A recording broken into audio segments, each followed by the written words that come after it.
UAW to hold new election at Mercedes plant. The United Automotive Workers, UAW, has filed a petition to hold a new election at a Mercedes-Benz factory in Alabama after the company's workers voted against joining the union last week. In a union election held at the Mercedes factory in Tuscaloosa, Alabama, held last week, 56% of workers voted against UAW membership, though the union accused the automaker of union-busting tactics and signage encouraging employees to vote no. On Friday, the UAW officially filed a petition with the National Labor Relations Board, NLRB, to hold a new election at the factory, citing a relentless anti-union campaign.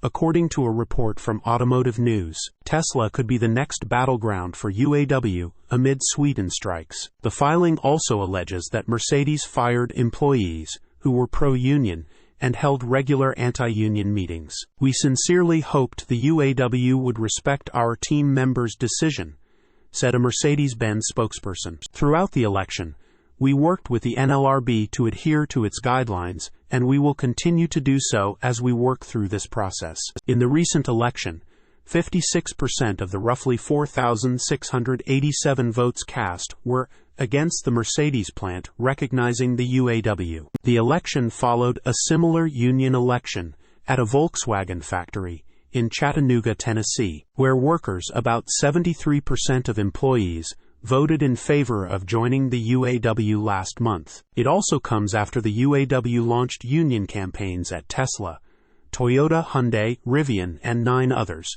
including Volkswagen and Mercedes. Last year, the UAW held 6-week strikes against Ford, General Motors, GM, and Stellantis, ultimately garnering record wage increases for employees in contract negotiations. After much speculation that the UAW would set its sights on Tesla, the union officially launched the updated campaigns in November. At the time, UAW President Shawn Fain had also called workers at Tesla and Toyota members of the future, later saying that he hoped to see a Big 5 or 6 at the bargaining table in 2028 instead of just the Big 3. Source: reposted and summarized from Zachary Visconti at teslarati.